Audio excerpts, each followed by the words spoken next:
So in the previous episode of Iruma-kun Season 3, we got to see...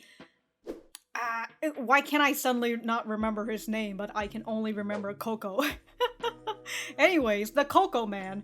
We saw that he is out here hunting the misfits and that he has a particular bloodline ability that reveals the person's deepest trauma to them. You know, the thing that they don't want to see.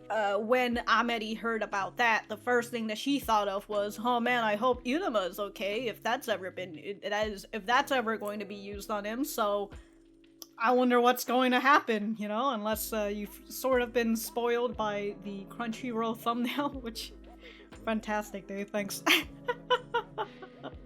But we did see from Iruma's side that he has split up with Lead. Lead is going to get the Cup of Ending. I'm still believing that's the name. And Iruma has gotten the Seed of Beginning. He has also met up with Toto, the genie, who was the one that was guarding the Seed of Beginning. And I just assume that Toto is out here, you know, working apart with the administration of the school or whatever, because as Ameri said, that this is a dirty trick built by the administrators and all that, or by the school staff, whatever it was. So that is very nice. We also got to see Naphula. I was thinking of Nepheli again. I don't know why I keep wanting to say Nepheli, but it's Naphula.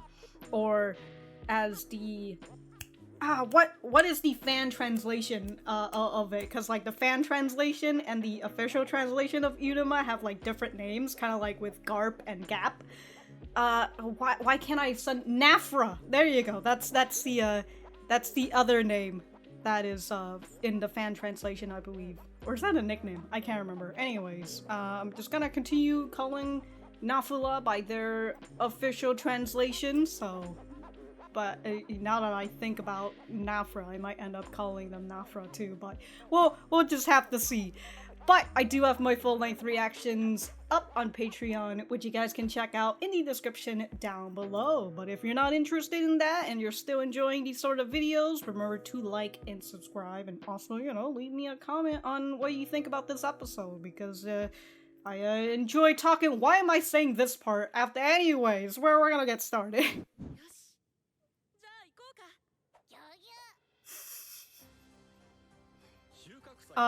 Naphula. To meet back up with Lead, alright. What is Lead up to, huh?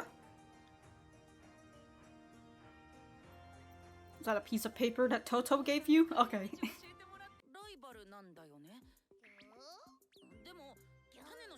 You wanna split with Naphula? Come on! Yeah, split 3 ways. You won't win, but...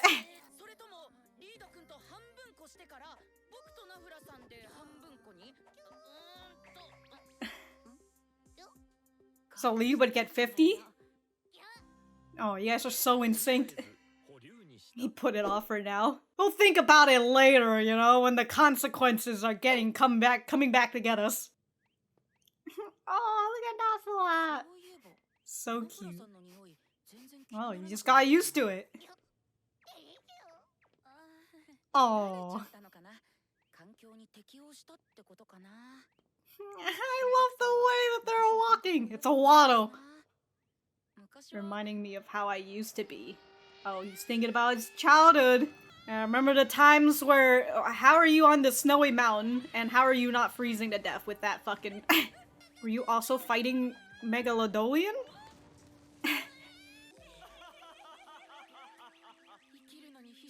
Holy shit, dude. We saw that you were apparently being used as a baby. As a bait. Sorry, as a baby. As a baby. And now you're having the best time of your life right now. I mean, they still might. Wow. Very nice. You know, I've thought about wanting to go to cave exploring one day, but I'd be too fucking scared. God, even though that's such a small gap, like, you can't even see the bottom, alright? And also, this man does not have wings, so, like, gotta help Naphula up, come on! Uh-oh, uh-oh. That's what we saw when Coco uses his trauma bloodline ability.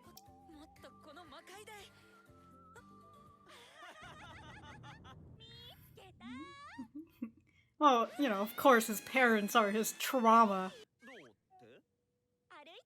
You walk to the netherworld?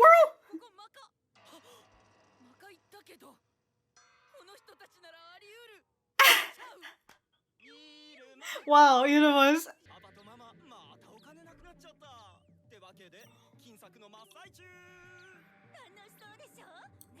No. No.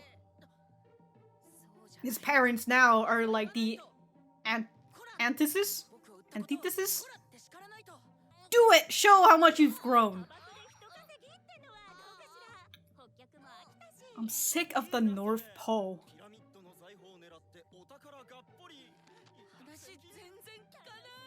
Just push them off the fucking...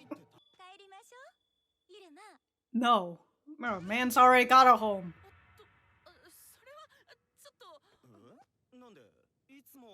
You always say yes. Yeah, you're...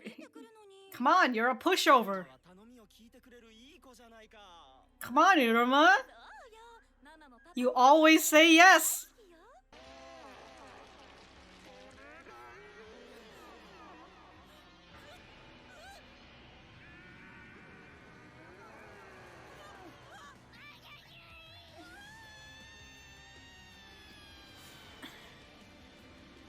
Damn, dude, this man's gonna fall fucking head first down the floor.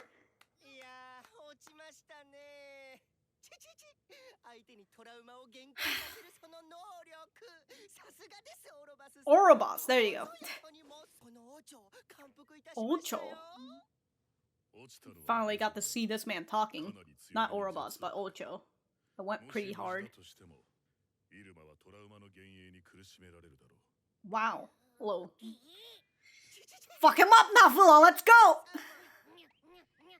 Yeah! Fuck him up! Let's fucking go! Let's fucking go! Box him out! Let's go, Naphula! Look at the way Ocho runs. Come on, Naphula. You gotta get down there, too.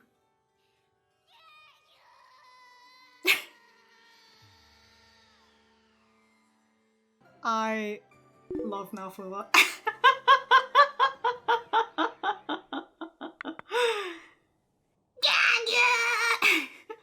How did you survive this, huh?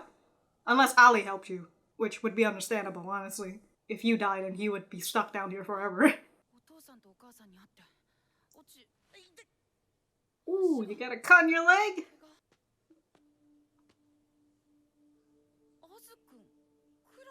They're also wearing their normal clothes. The fuck's going on here?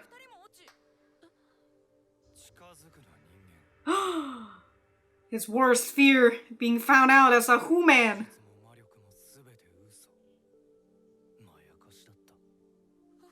Is that really what you think your friend? Well, I mean, this is his trauma, so I guess this is what he would. Y'all really came down here to the bottom of the fucking cave just to tell him that? Where are you guys going? Oh no, is that Ameri? Well, I guess he doesn't realize that Ameri already knows that he's a human. Uh-oh, not even Sullivan and Opera? I don't want you anymore. You can go back to your family.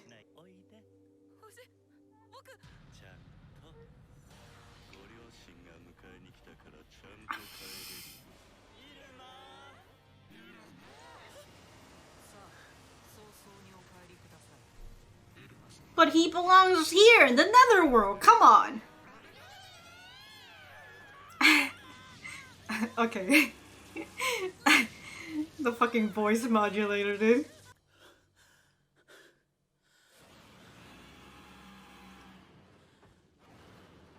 It's a scared little boy. Really bring him back to his childhood, huh? That's right. But this is something that brings out their inner trauma. Deep down, somewhere in there, you feel like that's what they would say, or you're afraid.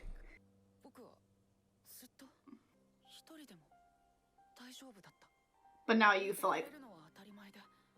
like established but now you've established a relationship.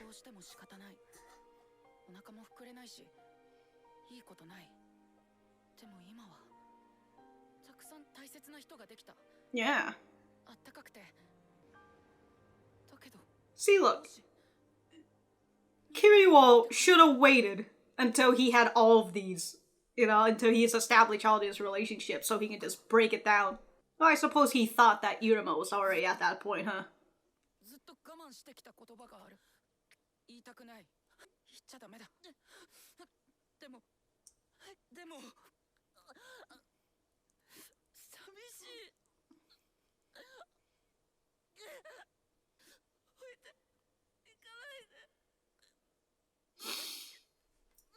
Oh.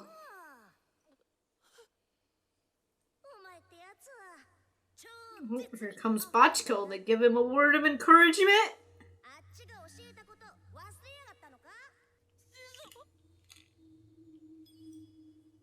Wow. This was not part of your trauma? It's just Bachiko coming in? Time to fucking shoot down your trauma.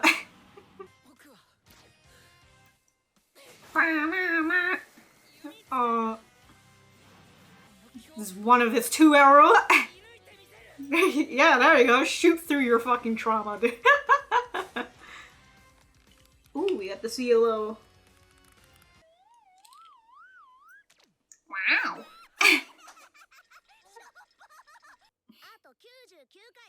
99 more times, damn. You gotta be able to just get it clicked in you. It's kind of like the whole changing into your evil cycle and all that.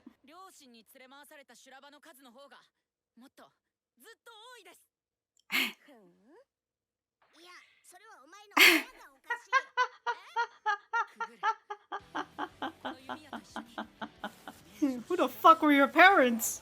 Oh, I'm glad we got to see some more of his, well, actually get to see his training, because we didn't.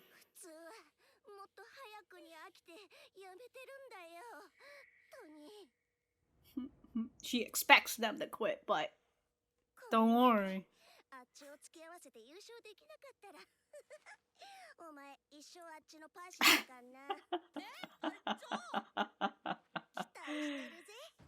Oh. Alright, with the power of Bachiko, let's fucking go, Iruma!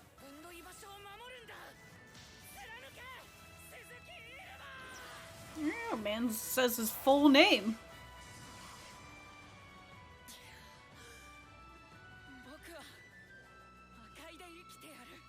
That's right. Looking a little bit like Yumin for a second there.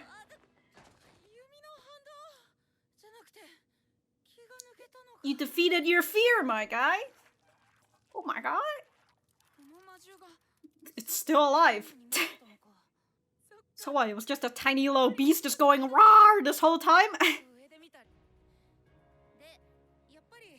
His eyes all red from crying.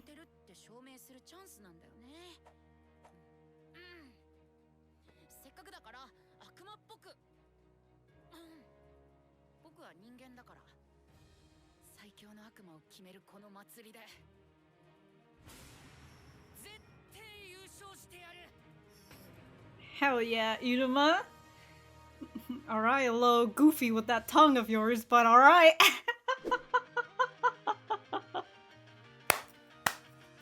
Wow!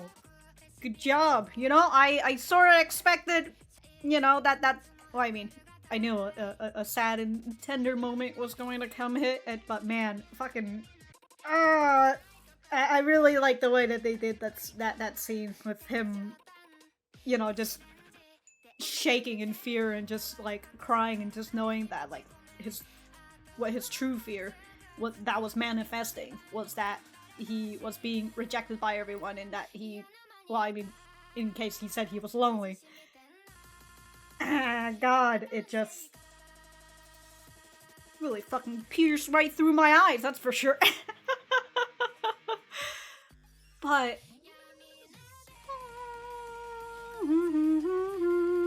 alright, before I get distracted with the music. Nope, I've already lost my train of thought. Yes, Naphula, yes!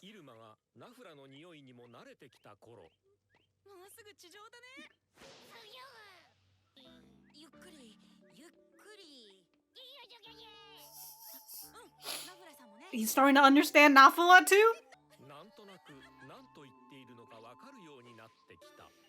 Well, you know, they were sorta in sync in during the whole episode, so fucking great, dude. Not only has he gotten used to Naphula's smell, he's starting to understand them.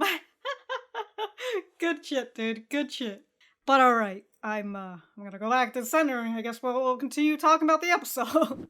Alright, so that was episode 12 of Iruma, the season 3. I don't know what happened there, but let me know what you guys think about it in the comments down below. You know that I always like talking to you guys.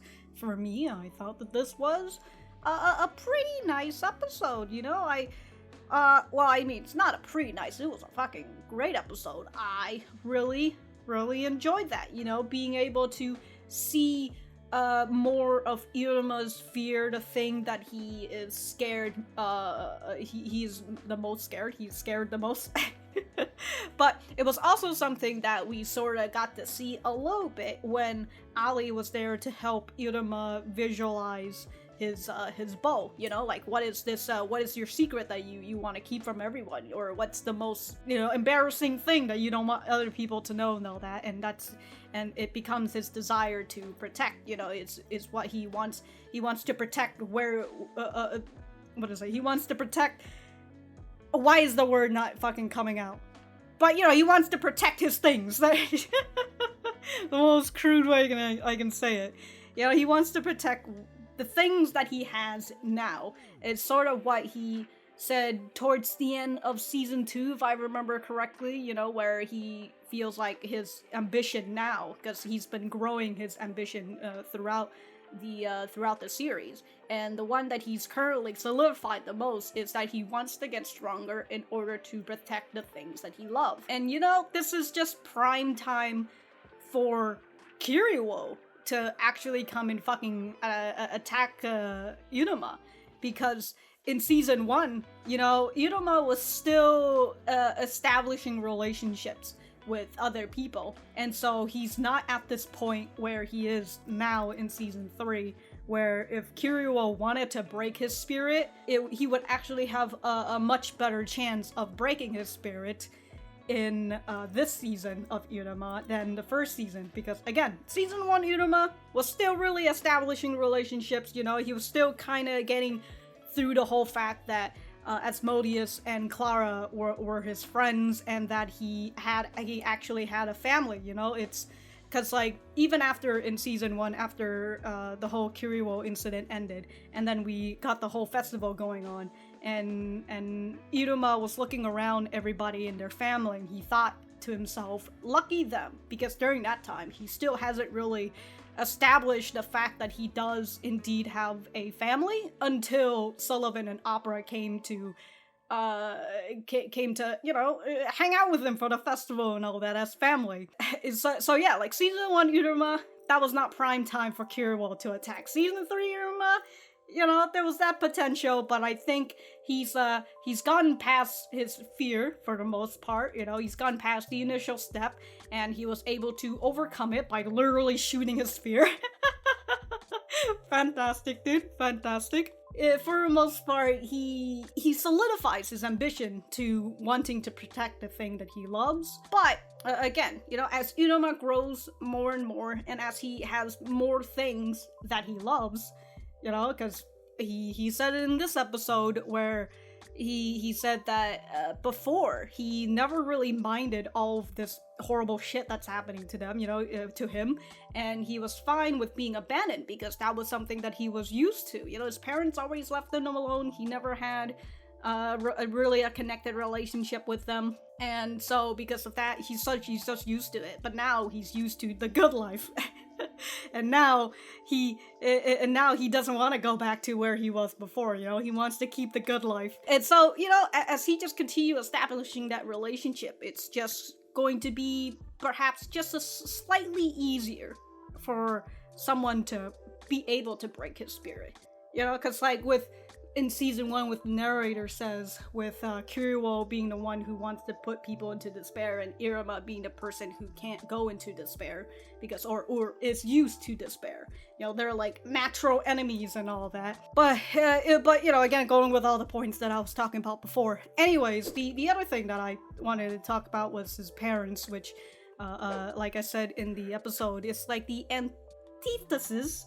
I don't know if I'm saying that word right, but they are the reason that they are the reason why he was the way he is in season 1, and how he was so used to just going along with everybody else and not really having an ambition of his own, because he was always being dragged around by his family, by his parents. But also you can see just a little bit of them in this episode, which is nice. You know, we got to see the shit that Iruma had to deal with, even if it might be like an amplified version of it through Orobas's bloodline ability. But we just got to see that tiny spectrum of what Iruma had to deal with for 14 fucking years. Oh, my OBS ran out of space. Hold on. Okay, where was I? Oh, Iruma's parents. So we got to see them kind of making their own little plans, because, like, you know, oh, we're broke again, so we're gonna make our own little get-rich-quick scheme. And I guess you can say their ambitions is very fleeting, you know, they're always on to the next thing. And it's just something that's just, again, not very familiar, but it's just something that's similar to Iruma, where Iruma specifically doesn't really have he didn't have an ambition before Ameri came and, you know, told this man, you need to fucking follow your dreams. So it's just a really nice thing in this episode, just to see, again, Iruma's trauma, and just to make you remember where he came from and how he is right now, and how different he is, especially when you compare to him in season 1. So I very much enjoyed that aspect of the episode. It's super nice, and I guess the next thing I want to talk about is nothing else, actually. I feel like just talking about Iruma's trauma is really the big point. You know, Naphula was there. I love Naphula. What a great person they are. You know, I mean, they certainly have dialogue, but they don't have, like, actual... they certainly have lines, but, you know, they're not actually saying words. It's just a lot of... which is just fantastic. I just love Naphula and Iruma's little relationship as they get along with each other. And you just see how fucking Naphula was out here trying to fucking box Orobas. Fucking good shit, dude. But we did get to see just a tiny bit more of Orobas and the guy that's been following Orobas this whole time. You know, we've been seeing him since the beginning with Orobas. You know, he's just been hanging around him, and he calls himself Ocho. So he's also really here to just fluff up Orobas. You know, he's just I don't know if he's doing anything. He's just really out here chilling. He's just like, hey, you know, good job, Orobas-sama. You know, he's really fucking pepping this man right up. But we saw that Orobas, despite him hunting the misfits, he has a protocol, and he's not going to aim up for other students who aren't the misfits. So that was pretty interesting. You know, he's got a code, and he was going to follow it. At least, despite him hunting the misfits, you know, he's a little, I was gonna say respectful, but, you know, I guess that's the term. Because he could have just used the trauma on Naphula and then just be over with it, but he's decided that he wasn't going to. But also, again, what if Iruma didn't fucking save him, somehow didn't save himself from this fall? The man literally could have died from a broken neck. He was falling head first, alright? I don't know how he managed to fall flat on his back, alright? He could have just landed on his head, and his head just fucking snaps. And I was thinking, maybe it was Ali who saved them, but Ali didn't really show up. But also, I think I remember Ali was probably running out of magic because, especially after his little rendezvous, Iruma's rendezvous with Clara, and Clara's just ate up his mana and all that. So Ali's a little weak, but perhaps Ali was the person who saved them, because if it wasn't Ali, how the fuck did Iruma save himself? Because again, he fell head first, and the only damage that he really got was this cut on his boot, or on his leg, that went through his boot. Oh, and also the other thing of Iruma and Bachiko, you know, getting to see their training and all that. It's just another, what is it? It's just another add-on to Iruma's desire. And this weapon truly is made for Iruma. You know, it's not made for demons, that's for sure, but it's made for Iruma. And the way that he gets stronger, or the way that his bow and arrow would work at like 100%, is that he has to think about his desire, you know, and in this case, his desire is to protect the things that he loves. And so, I suppose as he grows more, and as his desire gets bigger, and you know, his wants, or whatever, you know, wanting to protect the people that he loved, gets stronger, his bow and arrow technique, skill, and all that will also get stronger as well. But also, Iruma now has a definite reason to win, because if he doesn't win, he's going to be Bachiko's errand boy forever, and I don't think that's what Iruma wants, to be Bachiko's errand boy forever. But everything is such a nice little tie-in to the big theme of this series, which is ambition. You know, everybody's got their own ambition that they want to follow. You know, like Saburo wants to be the Demon King, and he's working hard towards his ambition, and we can see the change in Saburo since season 1. And you know, like how Asmodeus has his ambition is to be Iruma's spear, and he's also been slowly changed. Well, actually, he's a little stagnant.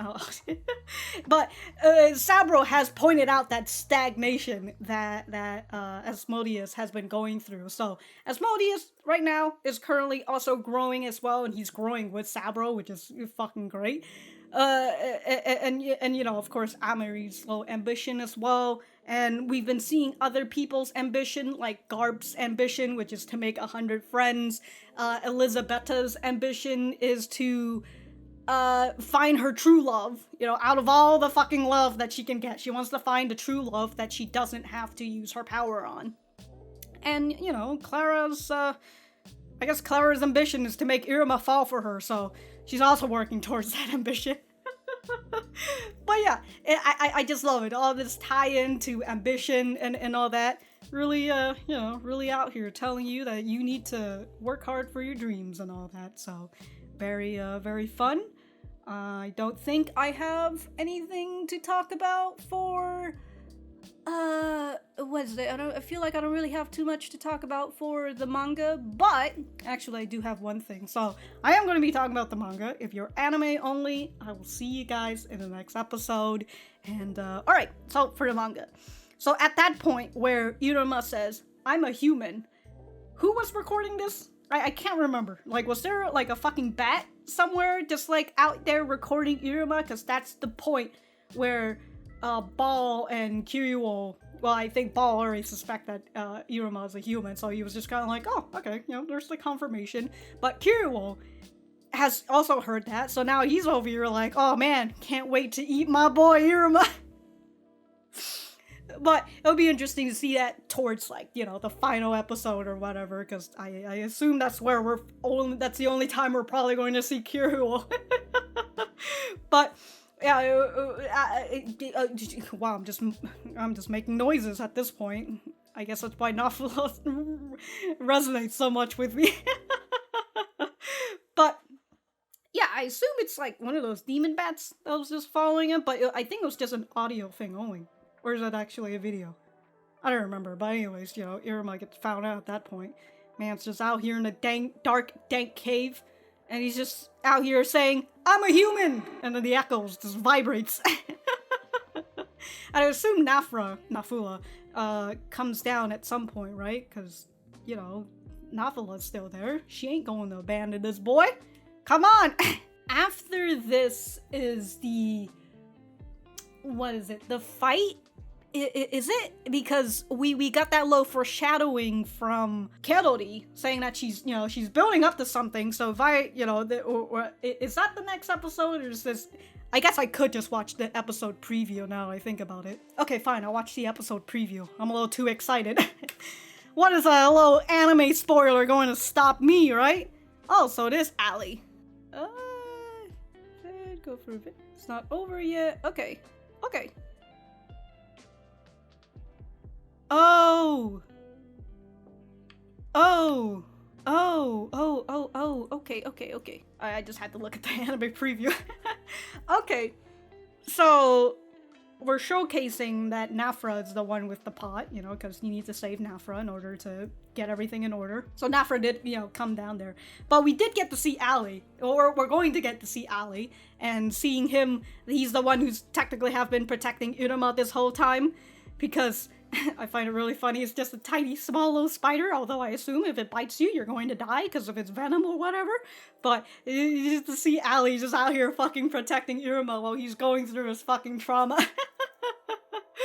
Oh man, what a fucking lad Allie is. But again, he has to protect Iruma or else he'll be fucking stuck down here. But okay. We saw a bit of, let me see, what is it? We saw a bit of Clara, it looks like. Is that what it is? No, this is the brothers. And then this is Clara right here. This is just a fucking preview, which is... And then there's just him outside. So I'm trying to figure out, is this immediately after when we get to see the trauma from Clara? Because if that's a scene of him outside, because he only shoots the arrow twice, one is down underground, and the other one's up where he fucking fires. Oh, wait. Well, Naphula is also growing the fucking weed, the fucking vine thing that's gonna take them all the way up, which also is also the time when Lead has gotten the cup of ending as well, so he's like in hiding, and then he gets taken by the trauma. Is it Lead who gets taken by the trauma first, and then Clara? I believe it's that in that order. But now I'm just trying to figure out, when is the war happening? You know, the war between Kerori, Kaim, and Garp, and why can I not Agares? When is that war happening? If the next episode we're going to continue with Iruma trying to get out. Well, whatever, you know, I'll figure it out in the next couple episodes or whatever, but very excited for where we're heading, so I'm very, very, very excited. Well, I guess next episode would be continuation of Iruma, and then if he's shooting an arrow, if that's the showcase of, it's going to end with him shooting an arrow at Clara, not at Clara, but where Clara is, then that would be episode 14, and then episode 15 would be a war. But then episode 16, we have to show Lead at some point, right? We have to show Lead at some point. But also, Elisabetta and Clara are joining a part of the war, right? Okay, hey, like I said, I'll figure this out in the next few episodes, because I don't want to go and read the manga again and fucking overhype myself. But if I have anything else to say, I will write it in the description down below. Thank you guys for sticking around, and I will see you guys in the next episode.